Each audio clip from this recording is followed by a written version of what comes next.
الله الرحمن الرحيم الحمد لله رب العالمين الصلاة والسلام على أشرف الأنبياء والمرسلين سيدنا ونبينا أبي القاسم محمد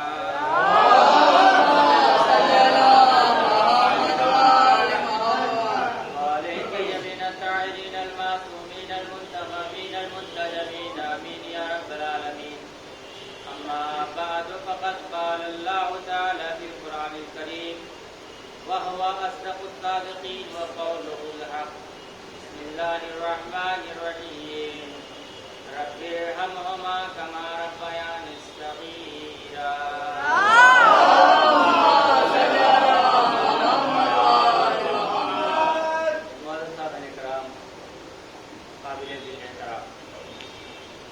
اس سے پہلے کہ میں آپ کے سامنے اس آیت کے ضمن میں کچھ معلومات پیش کروں، آپ حضرات سے گزارش ہے کہ ایک مرتبہ سورہ الحمد اور 3 مرتبہ سورہ اخلاص کی تلاوت فرما کر سید رضی جعفر ابن سید باقر حسین مرحوم اور جواہر مہدی ابن سید مہدی امام مرحوم کی کوئی سارے ضرور محمد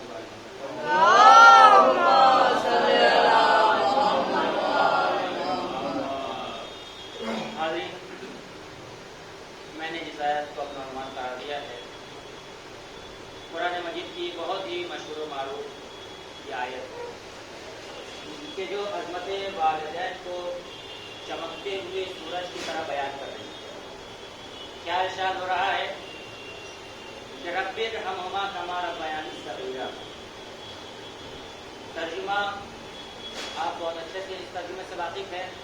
میں اپنے چھوٹے بھائیوں کے لیے ترجمہ کرنا چاہتا ہوں. ارشاد پروردگار عالم ہو رہا ہے کہ رب ارحمہما کما ربیانی صغیرا، یعنی ہم اپنے والدین کے حق میں دعا کریں. کب؟ ایسا نہیں کہ بس نمازی میں دعا کریں.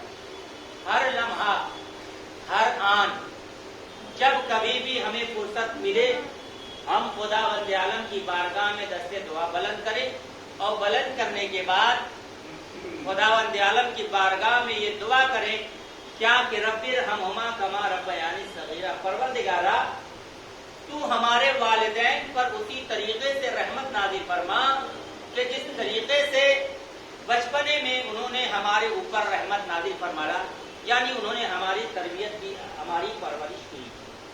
عزیزان ایمان، اس آیت کی تفاسیر بہت وسیع ہے. وقت نہیں ہے کہ میں آپ کے سامنے پوری تفصیل بیان کروں. اختصار کو مد نظر رکھتے ہوئے، تفصیل کو درگزر کرتے ہوئے میں 2 مصروں میں بات کو واضح کرنا چاہتا ہوں. ماں باپ کی عظمت کے لیے اتنا ہی کافی ہے کہ امام معصومین علیہ السلام فرماتے ہیں کہ اگر انسان اپنے بدن کے گوشت کے ٹکڑے کو کاٹ کاٹ کر اپنے ماں باپ کے سامنے رکھ دے پھر بھی ان کا حق ادا نہیں کر سکتا. یہ ہے عظمت والدین. میں 2 مصروں میں بات کو واضح کرنا چاہتا ہوں کہ سونے کے برابر انہیں تم تول دو پھر بھی. کیونکہ مجلس سالے ثواب کی ہے لہذا موضوع یہ سارے ثواب ہی ہونا چاہیے. سونے کے برابر انہیں تم تول دو پھر بھی ماں باپ کا احسان کبھی ختم نہ ہوگا. ماں باپ کا احسان کبھی ختم نہ ہوگا. نبی کی خدمت میں ایک شخص آیا اور آنے کے بعد عرض کرتا یا نبی اللہ آپ ہمیں یہ بتائیے ہم نے اپنے والدین کو کاندھے پہ حج کرایا ہے، کاندھے پہ حج کرایا ہے، کیا ہم نے ادا کر دیا؟ نبی نے فرمایا سن اگر تو ساری زندگی، ماں کی عظمت کے سلسلے میں ایک جملہ نبی نے بہت پیارا ارشاد فرمایا، اگر تو ساری زندگی اپنے ماں باپ کو اسی طریقے سے اپنے کاندھے پر اٹھا کر حج کراتا رہ اور کراتے کراتے خود خانہ کعبہ کے درمیان تیرا انتقال ہو جائے اور یاد رکھ تو اس شب کا بھی حق ادا نہیں کر سکتا کہ جس دن تو بستر گیلا کرتا تھا تو تیری ماں تجھے گیلے مقام سے اٹھا کر سوکھے مقام پہ سلاتی تھی اور خود گیلے مقام پہ سوتی تھی. تو اس شب کا حق ادا نہیں کر سکتا. تو عزیزان ایمان، ماں باپ کی عظمت بہت بلند ہے. یہ اور بات ہے کہ اگر ہمیں تھوڑی سی دولت مل جاتی ہے، تھوڑی سی کہیں سے کچھ چیزیں حاصل ہو جاتے ہیں تو ہم اپنے آپ پہ اترانے لگتے ہیں، جبکہ ایسا نہیں ہونا چاہیے. ہمیں سہارا بننا چاہیے. جس طریقے سے بچپنے میں انگلی پکڑ کر چلنا کس نے سکھایا؟ ماں باپ نے سکھایا. اب جب ان کے سہارے کی ضرورت پڑتی ہے تو ہم کنارہ کشی اختیار کر لیتے ہیں، جبکہ ایسا نہیں ہونا چاہیے. اور صاف صاف قرآن نے واضح کر دیا ہے، آیت بھی ہے صاف صاف، آپ نے ذاکروں سے بھی سنا ہوگا، 12 آیتوں کو سنا ہے، حل جزاء الاحسان الا الاحسان. احسان کا بدلہ احسان ہے. مثل بھی بڑا مشہور ہے، جو بوئیں گے وہی کاٹیں گے.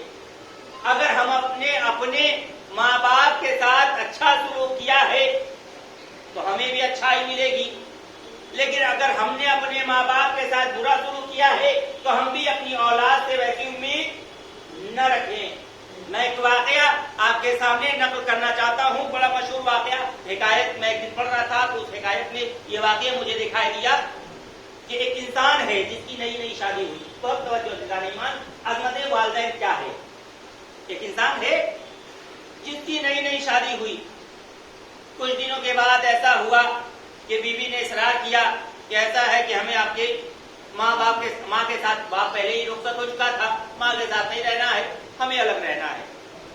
بہت توجہ سے جانے ایمان، ہمیں الگ رہنا ہے. لہذا اس نے اس طریقے کا انتظام کر دیا، باہر کی ایک کٹیا ماں کے حوالے کر دی، جسے جھوپڑی کہہ لیجیے، اور اپنے آپ کو علیحدہ کر لیا. اب یہ ہوتا تھا کہ ماں کی سیوا خود وہ بیٹا جب کبھی بھی آفس سے آتا تھا، ڈیوٹی سے آتا تھا تو خود وہ سیوا کرتا تھا. اور جب وہ وقت بھی آیا جب اس کا ایک بیٹا ہو گیا، چھوٹا سا، تھوڑا اور بڑا ہوا، جب وہ بڑا ہوا تو یہ سارے منظر دیکھ رہا تھا کہ میری ماں ہے جو میری دادی کو مٹی کے برتن میں کھانا لے جا کر دے کر واپس چلی آتی. اسے ایک دن موقع مل گیا، دادی کے پاس گیا اور جا کر دادی سے کہتا ہے کہ دادی ماں اب یہ بتائیے آپ یہاں کیوں پڑی ہیں؟ چلیے گھر میں چلیے. کہا نہیں، ہم گھر میں نہیں جا سکتے. کہا کیوں؟ کہا تمہاری ماں کی مرضی ہی یہی ہے کہ وہ الگ رہنا چاہتی ہے. بہت توجہ دی دادی ماں. کہا اچھا دادی ماں یہ بتائیے آپ یہ مٹی کے برتن میں کھانا کھا رہی ہیں جبکہ گھر میں ہمارے اسٹیل کے برتن رکھے ہوئے ہیں، نئے برتن رکھے ہوئے ہیں. دادی اماں آپ ایسا کریے کہ یہ برتن لائیے میں توڑ دیتا ہوں. تو اس کی دادی نے کیا کہا؟ کہا بیٹے اگر یہ تم برتن توڑ دو گے تو میں کھاؤں گی کس میں؟ اب اس پوتے نے دادی کے ساتھ مشورہ کیا کہ دادی اماں کل جب میری ماں کھانا دینے کے لیے آئے گی تو آپ وہ برتن گرا دینا، اس کے بعد میں سب کو سنبھالوں گا. بہت توجہ سے جانے والے. اب یہ منظر، یہ پورا معاملہ طے ہو گیا دادی اور پوتے کے درمیان. کل جب ماں آئی کھانا دینے کے لیے اس بچے کی تو ہوا ایسا کہ دادی کے ہاتھ سے وہ برتن چھوٹ گیا اور گر کے ٹوٹ گیا. اب جیسے ہی برتن کا ٹوٹنا تھا مزاج میں تبدیلی، اپنے لہجے میں، اب اس برتن میں آپ کھائیے گا، کھانا آپ نے ہی ایسے ہی. یہ سارا منظر پوتا دیکھ رہا تھا.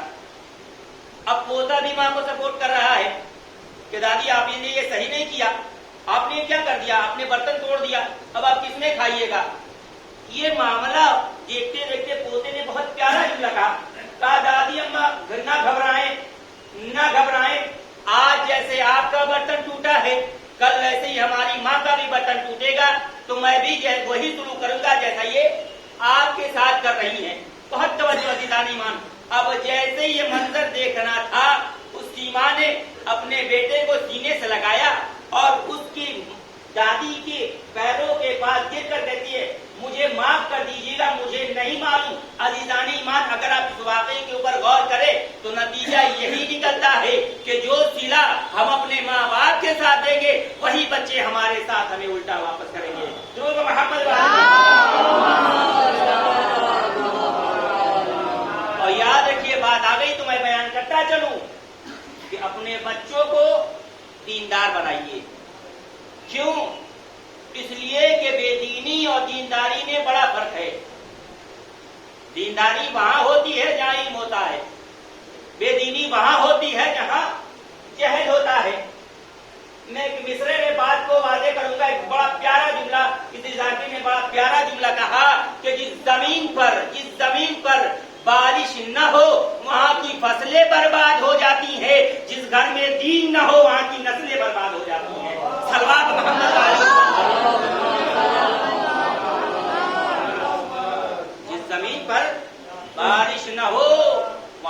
فصلیں برباد ہو جاتی ہیں، اور جس گھر میں دین نہ ہو وہاں کی نسلیں برباد ہو جاتی ہیں۔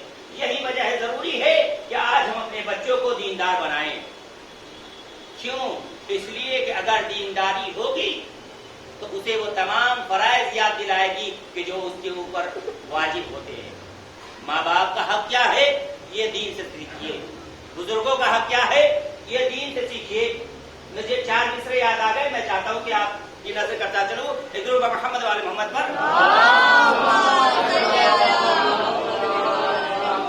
شاعر نے بڑا پیارا شعر کہا کہ بچوں کو رکھ کے دین کی تعلیم سے الگ، بچوں کو رکھ کے دین کی تعلیم سے الگ، کمزور اپنے گھر کی نہ بنیاد کیجیے، اور بچوں کو اپنے مکتب دینی میں بھیج کر لشکر امام عصر کا تیار کیجیے۔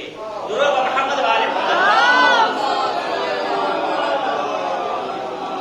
تو عزیزان ایمان، یہ ہر گارجین کی ذمہ داری ہے کہ جہاں بچے کو اے سے ایپل سکھا رہے ہیں وہاں الف سے اللہ بھی سکھائیں، وگرنہ آج دیکھ لیجئے وہ وقت دور نہیں ہے کہ آج انگلش میڈیم اس طریقے سے حاوی آ جائے گا۔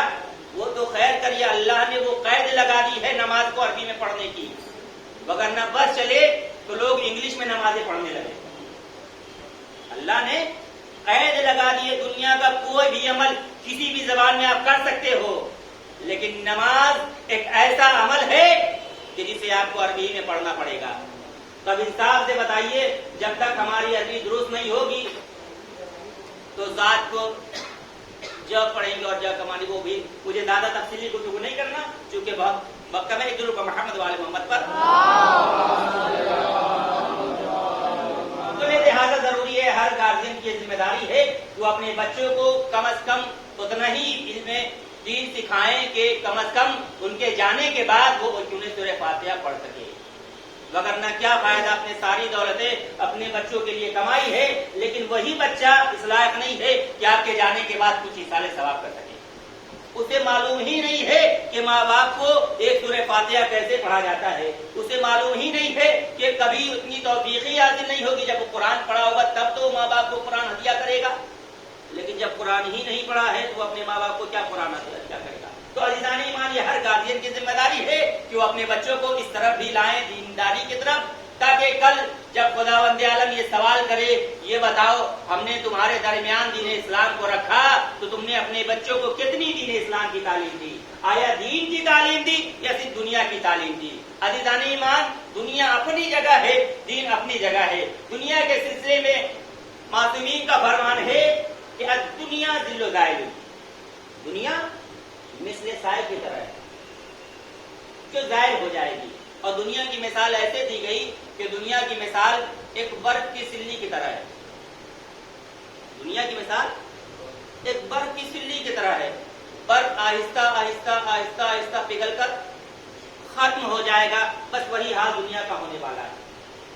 تو لہذا ہم اپنی ذمہ داریوں کو سمجھیں، اگر اللہ نے ہمیں عمر دی ہے تو آنے والے جو زندگی ہے اس دنیا کے بعد اس دنیا میں ہمیں جینا ہے، تو آیا ہم نے ویسے عمل کو انجام دیا ہے کہ نہیں دیا ہے؟ یہ ہر انسان اپنا محاسبہ خود کر سکتا ہے کہ کتنا اس نے فرامین معصومین کو فالو کر کے اپنی زندگی کو کامیاب کیا ہے۔ ایک درود محمد والے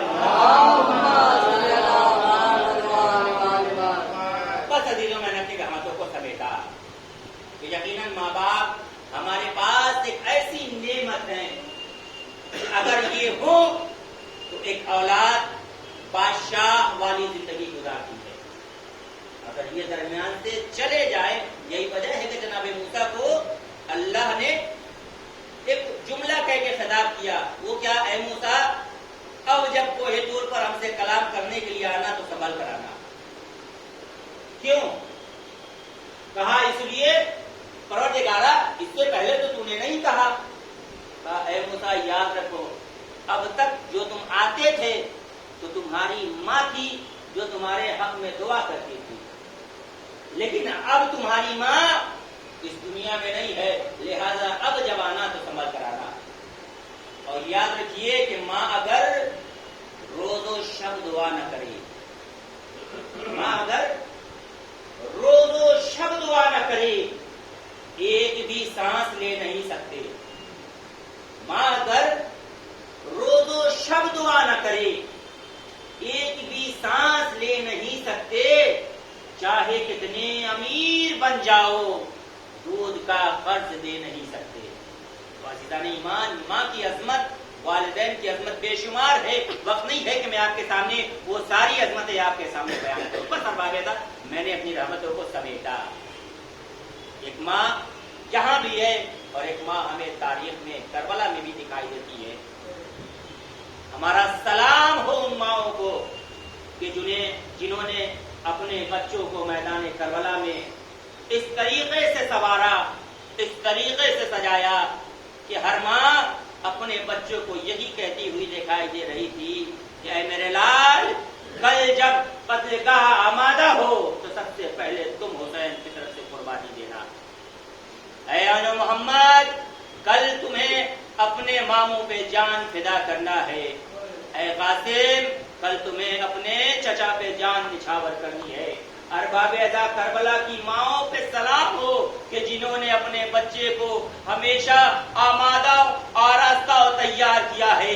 ارباب ادا رباب کے دل سے پوچھئے رباب کیسی ماں ہوگی کہ جس نے اپنے ششماہے کو اس طریقے سے سجایا ہے. تاریخ بتاتی ہے کہ جناب رباب نے علی اصغر کے بالوں میں کنگھی کرنے کے بعد، میں وہ جملے نہیں پڑھوں گا، میں مسائل کو مختصر کر رہا ہوں. اور بابیدہ تاریخ بتاتی ہے کہ جب رباب نے امام حسین کے حوالے اصغر کو کیا تھا نا، اور جب جناب علی اصغر میدان قتال میں گئے ہیں نا، تو رباب کے دل میں یہی تمنا ہے، رباب ہے، ماں ہے، ان کے دل میں یہی تمنا ہے، پروردگارا میری قربانی بھی ضائع نہ ہونے پائے، پروردگارا میری قربانی بھی تو قبول کر لے.